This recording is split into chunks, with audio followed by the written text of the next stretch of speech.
Hey, this is Lawsuit Legal, and we're going to run you through some quick data on spinal cord injuries that we've been gathering over the last few months and what legal options are available to you after suffering a disabling spinal injury.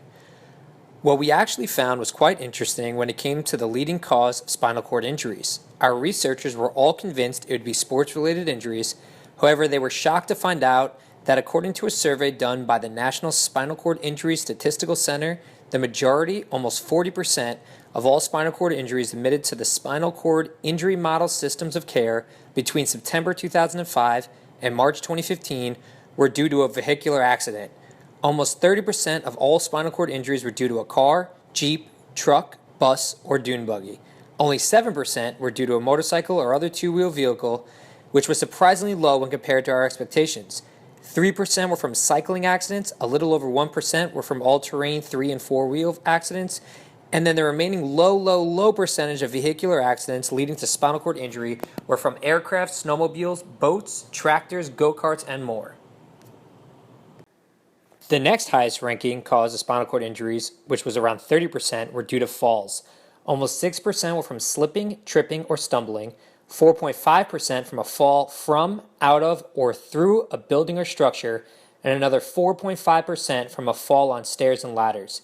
2.5% were actually from falls on ladders, 2.1% from other slips or falls such as slipping in a shower, falling off a toilet, or stepping on an object, and then the remaining almost 10% of these falls were attributed to random falling accidents.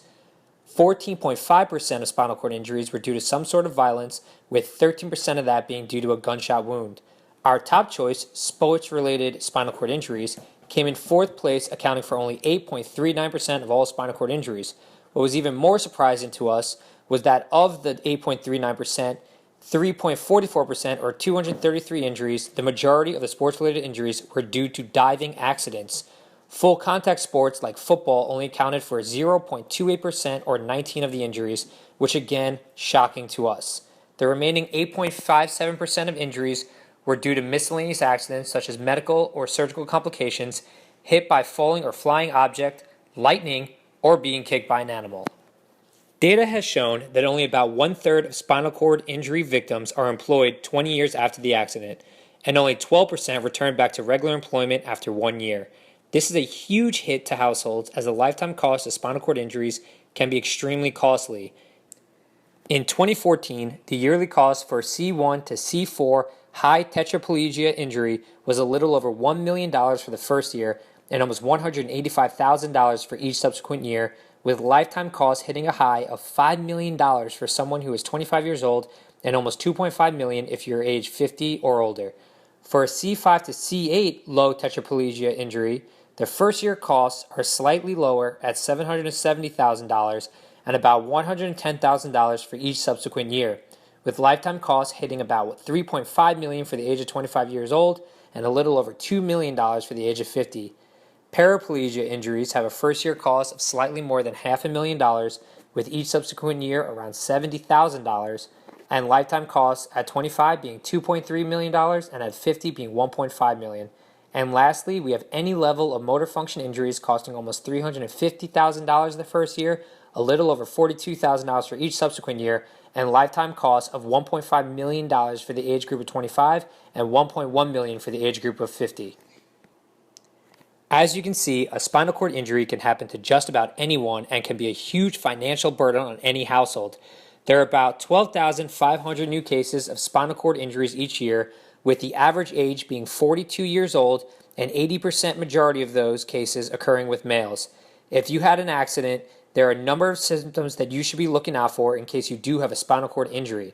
The most common symptom would be the feeling of pressure buildup in the back, neck, or head area.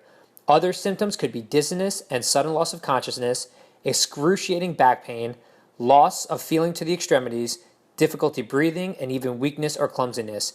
If you feel any of these symptoms, you should go see a doctor to get checked out to be safe immediately. There are two types of spinal cord injuries: a complete SCI, which would include complete paraplegia or tetraplegia, and an incomplete SCI, which includes anterior cord syndrome, central cord syndrome, posterior cord syndrome, and more. With a complete SCI, you either have loss of all control below the point of injury, which would be considered paraplegia, or you suffer from tetraplegia, otherwise known as quadriplegia, where you have partial or total loss of use for all four limbs and your torso. Incomplete SCIs can cause temporary loss of use of areas below the point of injury. However, there is a possibility of recovery where they can have use of the affected areas again. If you suffered either type of spinal cord injury, you could be able to recover as much as $1 million through a lawsuit. Most lawyers working on an SCI case will only be compensated if and when the victim collects financial rewards for their injuries. In the other cases, if no reward is awarded, then the lawyers do not collect anything. There are 5 types of damages in a spinal cord injury lawsuit: medical costs, earnings, lost capacity, lifetime care costs, loss of enjoyment of life, and pain and suffering. Medical costs are pretty common in any type of injury case where the lawyer looks to recover partial or full restitution to cover the medical expenses, both past, current, and future relating to the injury. Loss of earning capacity is aimed to help him recover a financial number to replace the earnings and wages the victim may lose due to the injury. This generally includes hiring a vocational expert to support the lifetime earning potential lost, as well as hiring medical experts to support the extent of the disability and severity of the injuries of the victim. Life care costs involve getting a financial reward to help offset the lifetime cost of living with a spinal cord injury. A life care planner is often hired to project the lifetime costs and then present this data to the jury to decide on a financial reward.